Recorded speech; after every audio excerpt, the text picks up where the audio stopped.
আসসালামু আলাইকুম। আজকে আমরা বল অধ্যায়ের কপিকল অংশ থেকে আসা একটা প্রশ্ন সমাধান করব। আমরা যদি কেউ এই প্রশ্নটা সমাধান করি তাহলে কপিকল সম্পর্কিত অন্যান্য সকল প্রশ্ন আমরা সমাধান করতে পারবো। তো দেখো, কপিকল সম্পর্কে আমাদের প্রশ্ন সমাধান করতে গিয়ে বেশ কয়টা ছোট ছোট ব্যাপার খেয়াল রাখতে হবে। তো দেখো, আমরা কি কি ব্যাপার খেয়াল রাখবো সেই বিষয়গুলো আমি তোমাদেরকে দেখাই। দেখো, কপিকলে আমাদের সুতা থাকে, তাই না? স্টিং থাকে, রশ্মি থাকে। তো দেখো, যতগুলা সুতা থাকবে আমরা ঠিক ততগুলা টান বল অনুভব করব। যদি কোনো একটা কপিকলে একটি সুতা থাকে তাহলে আমরা ওখানে টান বল থাকবে কয়টা? একটা। দুইটা সুতা থাকলে টান বল থাকবে দুইটা। তিনটা সুতা থাকলে টান বল থাকবে তিনটা। এখন এই টান বলটা সবসময় কোন দিকে হবে বলতো? এই কপিকল যেখান থেকে ঝুলে আছে, মানে এই সুতাটা যেখান থেকে ঝুলে আছে, সবসময় সেই ঝুলন বিন্দুর দিকে হবে কি এই টান বলটা। তারপরে আমাদের করতে হবে কি, এই কপিকলে যে সিস্টেমটা আছে সেই সিস্টেমটা 2 নম্বরে কি, যে কপিকলের সিস্টেমটা আলটিমেটলি কোন দিকে মুভ করবে। কপিকলের সিস্টেমটা আলটিমেটলি কোন দিকে মুভ করবে। তো দেখো, আমাদের চিত্রে একটা কপিকল আছে। দেখো, এই পাশে একটা সুতা আছে, রশি আছে, এই পাশে আর একটা রশি আছে। আর এই যে এইটা একটা টেবিল, টেবিলের উপর একটা বস্তু। এখন এই এ বস্তুর ভারের জন্য দেখো এই বস্তুটা, পি বস্তুটা এই দিকে যাবে। আবার এ আবার বি বস্তুর ভরের জন্য কি হবে, ওজনের জন্য এই পি বস্তুটা বাম দিকে অগ্রসর হবে। তো দেখো, বি বস্তুর যে ভর আর এ বস্তুর ভর, এই দুইটার মধ্যে বি বস্তুর ভরটা কিন্তু বেশি। তাহলে সম্মিলিতভাবে এই সিস্টেমটা কি করবে, এটার ওজন বেশি হওয়ার কারণে এইদিকে বেশি টান অনুভব করবে। অর্থাৎ সম্মিলিত সিস্টেমটা একটা ত্বরণে কোন দিকে, এই বি বস্তু যেদিকে যাচ্ছে দেখো সেদিকে কিন্তু মুভ করবে। তাহলে আমরা সম্মিলিত ভাবে ওই সিস্টেমটা কোন দিকে যাবে সেটা কিন্তু আমাদেরকে বুঝতে হবে। এরপরে আমরা দেখব, যেখানে যেহেতু আমাদের বল এবং ত্বরণ নিয়ে কাজ করতে হবে, বল এবং ত্বরণ দুইটাই কিন্তু ভেক্টর রাশি, অর্থাৎ এদের দিক আছে। সেজন্য আমরা প্রচলিত রীতি অনুসারে যদি কখনো ডানে অথবা উপরের দিকে হয় তাহলে আমরা প্লাস চিহ্ন ব্যবহার করব। আর কখনো যদি বামে অথবা নিচে হয় তাহলে আমরা মাইনাস চিহ্ন ব্যবহার করব। তো ডানে উপরে হলে প্লাস, বামে নিচে হলে মাইনাস। এরপরে আমরা প্রত্যেকটা বস্তু, অর্থাৎ প্রত্যেকটা ভরের উপরে কি কি বল কাজ করবে সেই বলগুলা নিউটনের প্রথম দ্বিতীয় সূত্র অনুসারে দেখো, এফ ইকুয়াল এম এ। অর্থাৎ এক পাশে থাকে কি বল, আরেক পাশে থাকে কি বস্তুর ভর গুণ ত্বরণ।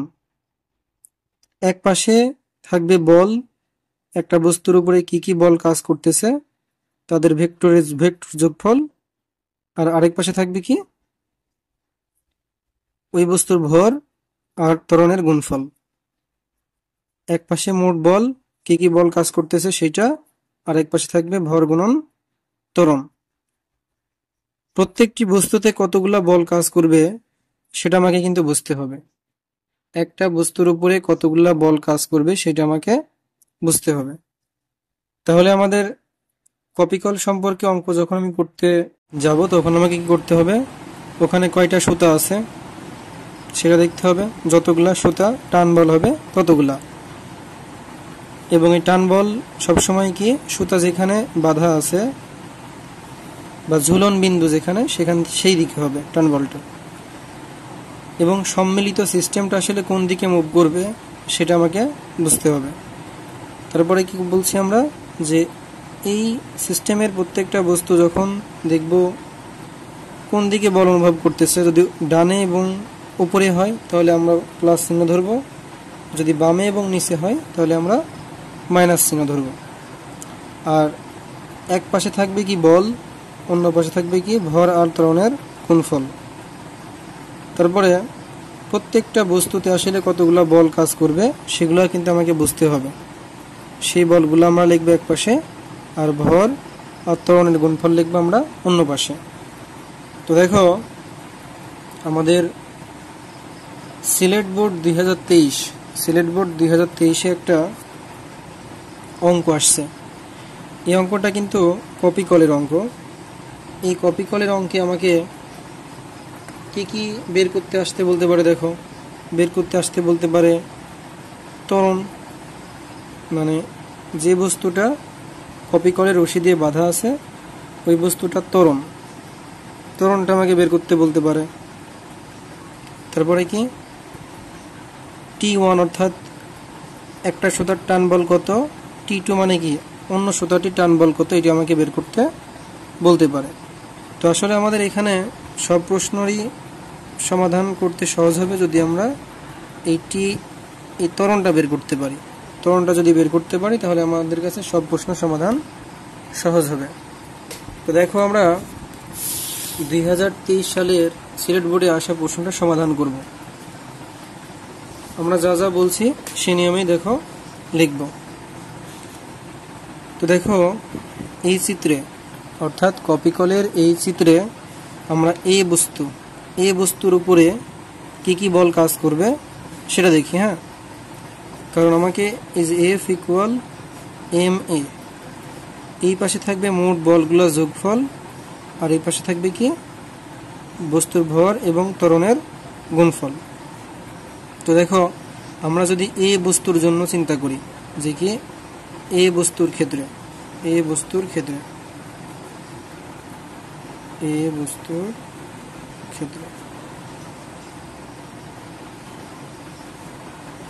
এখন দেখো এই বস্তুতে কি কি বল কাজ করবে।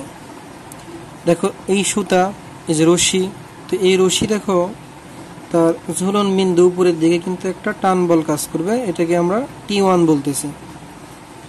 এবং এই বস্তুটার ভর আছে, তাহলে এই বস্তুটা একটা ওজন অনুভব করবে কোন দিকে, নিচের দিকে।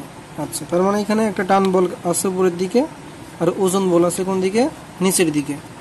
উপরের দিকে যে বলটা সেটা কিন্তু প্লাস, নিচের দিকে যে বলটা সেটা কিন্তু মাইনাস। কারণ আমরা আগে বলছি যে আমরা উপরে এবং ডান দিকে যেগুলা কাজ করবে সেগুলা প্লাস, আর নিচে আর বাম দিকে যেগুলা কাজ করবে সেগুলো হচ্ছে মাইনাস।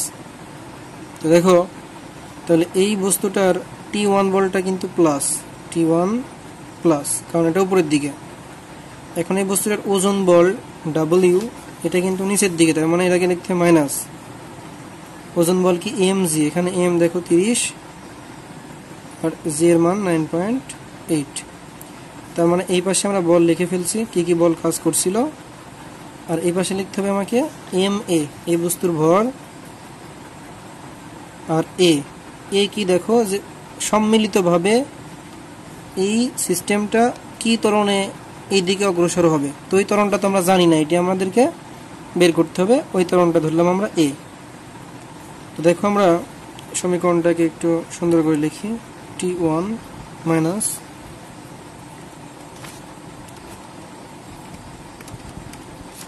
(294) equal 30a। এই আমাদের 1 নম্বর সমীকরণ। এখন আমরা দেখব পি বস্তুর উপরে কি কি বল কাজ করবে। পি বস্তুর ক্ষেত্রে আমরা এখন সিস্টেমটা লিখব।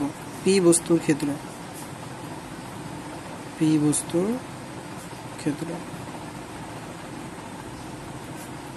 দেখো পি বস্তুর ক্ষেত্রে এই যে এই সুতা, দেখো এখানে সুতা এই একটা দুইটা। তো এই সুতার জন্য দেখো সুতার টান বল সবসময় তার ঝুলন বিন্দুর দিকে, মানে এই দিকে T1।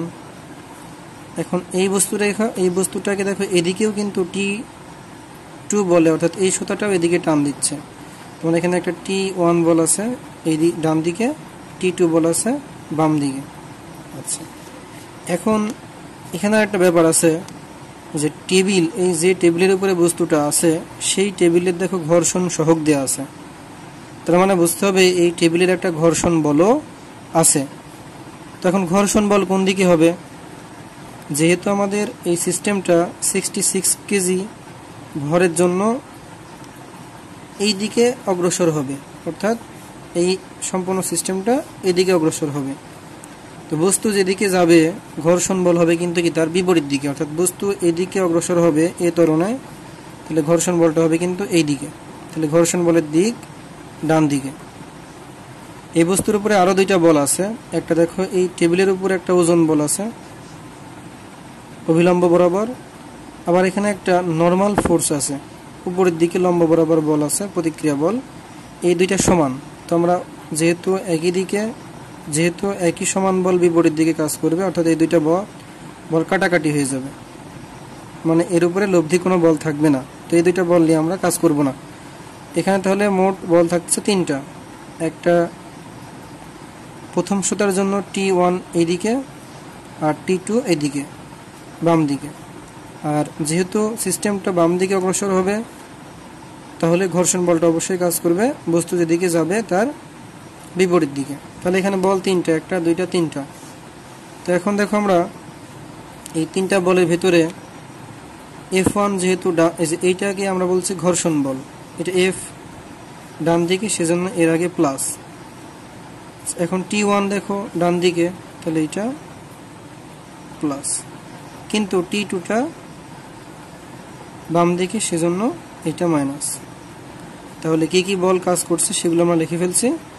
এখন লিখতে হবে কি এই বস্তুর ভর, এই যে পি বস্তুর ভর ma, এই যে পি বস্তুর ভর 2 কেজি, আর এ মানে এই বস্তুটা আসলে কোন দিকে ত্বরণ প্রাপ্ত হবে সেটা দেখো, কিন্তু সিস্টেমটা এই দিকে যাবে, এই দিকে, তার মানে এই বস্তুটার ত্বরণ হবে বাম দিকে, সেজন্য ত্বরণের মান কিন্তু মাইনাস, তার মানে মাইনাস এ দিয়ে গুণ করলে এখানে একটা মাইনাস আসবে। বুঝা গেছে? আচ্ছা, এখন আমাকে কি করতে হবে, এই যে এফ এর মানটা কিন্তু আমাদের দেওয়া আছে, মানে এখানে ঘর্ষণ সহগ যেহেতু দেওয়া আছে আর বস্তুর ভরও দেওয়া আছে, তাহলে কিন্তু আমরা এখান থেকে এফ এর মানটা বের করতে পারবো। এফ মানে ঘর্ষণ বলের আমাদের দেখো একটা সূত্র কি আছে, এফ ইকুয়াল মিউ ডব্লিউ, মানে মিউ এম জি। তাহলে মি এর মান দেওয়া আছে 0.2, এম এর মান পি বস্তুটার ভর 2 কেজি, জি এর মান 9.8, তাহলে এটা হচ্ছে 3.92। তাহলে দেখো আমরা এখানে লিখবো কত, 3.92 plus T1 minus T2 equal minus T2 minus 2a, এটা দাও 2 নম্বর সমীকরণ। আচ্ছা, তাহলে দেখো আমরা এ বস্তুর উপরে সূত্র প্রয়োগ করতে পারছি, পি বস্তুর উপরে পারছি, এখন আমাদের বাকি আছে বি বস্তু। এখন দেখবো বি বস্তুর উপরে কি কি বল আছে সেগুলাকে আমরা বাম পাশে লিখবো, আর ডান পাশে লিখবো কি এম এ, মানে বস্তুর ভর গুণন ত্বরণ।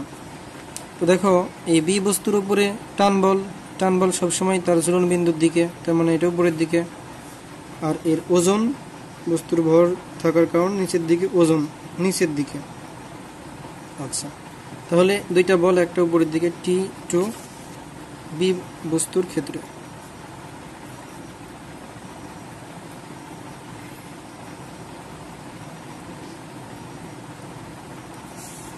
বি বস্তুর ক্ষেত্রে দেখো টি কিন্তু উপরের দিকে, তার মানে টি হবে প্লাস, T2 হবে প্লাস, আর এর ওজনটা কিন্তু নিচের দিকে, ওজন মানে mg 66 গুণ দিয়ে 9.8, আর এই পাশে লিখতে হবে কি আমাদের ma, এই হলো m66। এখন এ মানে কি এই সিস্টেমটা আসলে কোন দিকে ত্বরণ প্রাপ্ত হবে, এই সিস্টেমটা আসলে এদিক থেকে এই দিকে, মানে এখানে ত্বরণটা কিন্তু নিচের দিকে, তার মানে এখানে হবে কিন্তু মাইনাস এ দিয়ে গুণ হবে, সেজন্য এখানে একটা মাইনাস এ লিখতে হবে। দেখো এটাকে আমরা লিখি এইভাবে, T2 মাইনাস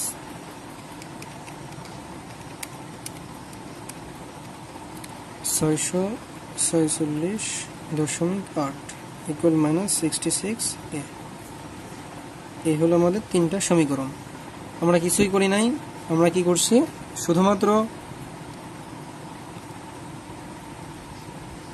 শুধুমাত্র এই তিনটা বস্তু অর্থাৎ এ বি এবং পি বস্তুর ক্ষেত্রে নিউটনের দ্বিতীয় সূত্র প্রয়োগ করছে, মানে বল ইকুয়াল বস্তুর ভর গুণন ত্বরণ।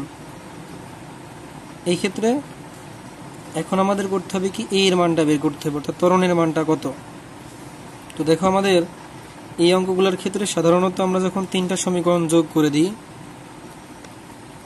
অথবা তিনটা সমীকরণ যখন বিয়োগ করে দিই, অর্থাৎ 1 বিয়োগ 2 বিয়োগ 3, তখন সব T1 T2 বাদ হয়ে যায়, শুধুমাত্র A থেকে যায়। তখন আমরা এর মানটা বের করতে পারি। তো দেখো আমরা করব কি, তিনটা সমীকরণ বিয়োগ করে দিব। 1 বিয়োগ 2 বিয়োগ 3, মানে আমরা 1 2 এবং 3 এই সমীকরণগুলো বিয়োগ করব। 1 2 3। দেখো আমরা এখন 1 নম্বর সমীকরণটা লিখি। সমীকরণ যোগ বিয়োগ গুণ ভাগ করলে বাম পাশের সাথে বাম পাশের যোগ বিয়োগ, ডান পাশের সাথে ডান পাশের যোগ বিয়োগ। 1 নম্বর সমীকরণ লিখি আমরা T1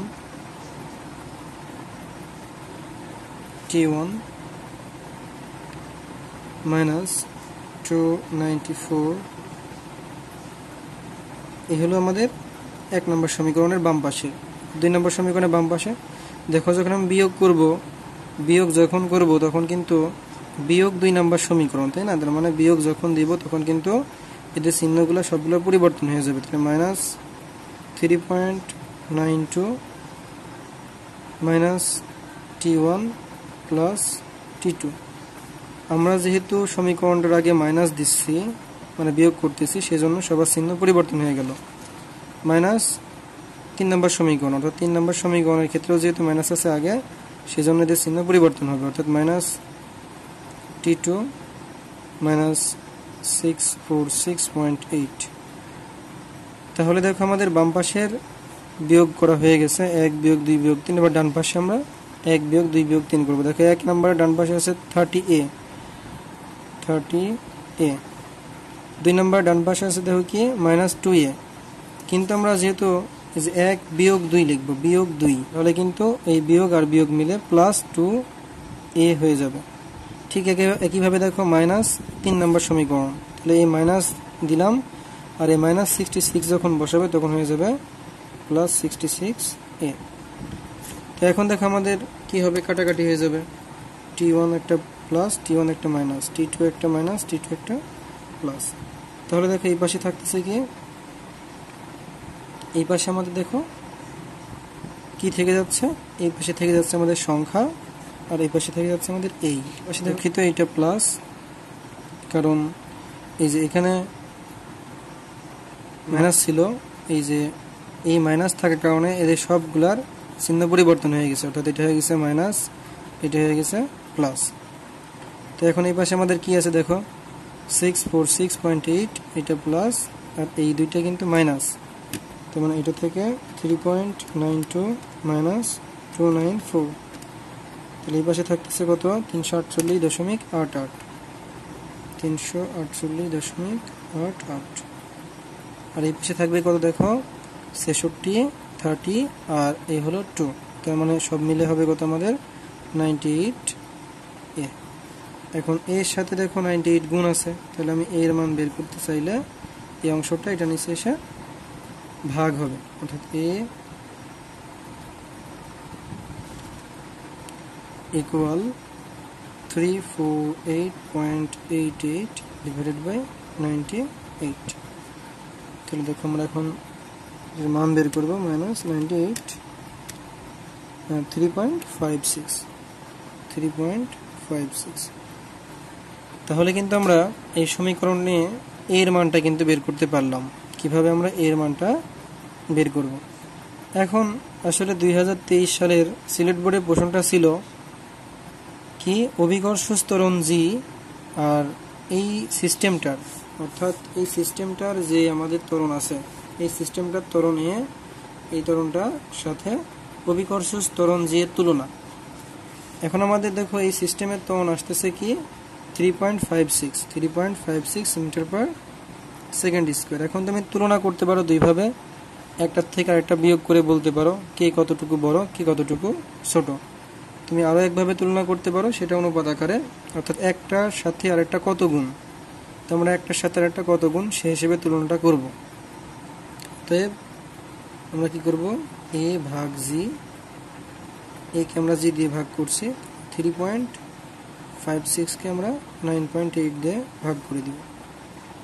তাহলে এই থাকলো a বাই g, এখানে হবে কি একটা মান চলে আসবে, ভাগ 9.8, 0.3633, 0.3633। তাহলে আমি যদি a কে এই পাশে রাখি, g এই পাশে গিয়ে গুণ হবে 0.3633।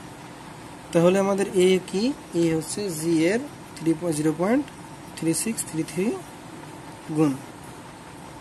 এই হলো আমাদের a এর মান, a এর সাথে g এর মানের তুলনা, এটা g এর কত গুণ। তো এখান থেকে তোমাকে কিন্তু আবার t1 এর মানটা কত বের করতে বলতে পারে, t2 এর মানটা কত এটা বের করতে বলতে পারে। তো আমরা দেখো যে সমীকরণগুলো লিখছিলাম, দেখো এই যে 1 নম্বর সমীকরণে a এর মান কিন্তু আমরা এখন জানি, বের করে ফেলছি। a এর মান যদি বসিয়ে দিই তাহলে দেখো এই সমীকরণে শুধুমাত্র অজানা থাকবে t1, তাহলে আমরা t1 এর মানটা কিন্তু বের করতে পারবো। তো দেখো t1 আমরা বের করি 1 নম্বর সমীকরণ হতে, এক হতে কি t1 minus 294 equal 30a, ঠিক আছে। t1 equal 30 into এর মান কত বের করছি 3.56, আর এইটা এই পাশে মাইনাস হলে এই পাশে গিয়ে প্লাস 294।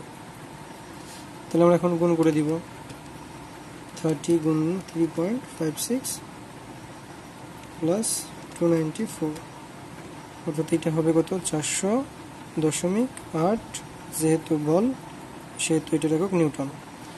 এখন t2 যদি বের করতে চাই, তো দেখো আমাদের 3 নম্বর সমীকরণ থেকে আমরা a আছে আর t2 আছে, এর মান আমাদের জানা আছে, t2 এর মান আমরা কিন্তু বের করতে পারবো। 3 হতে দেখো আমাদের সমীকরণটা t2 minus 646.8 minus 66a, ওকে।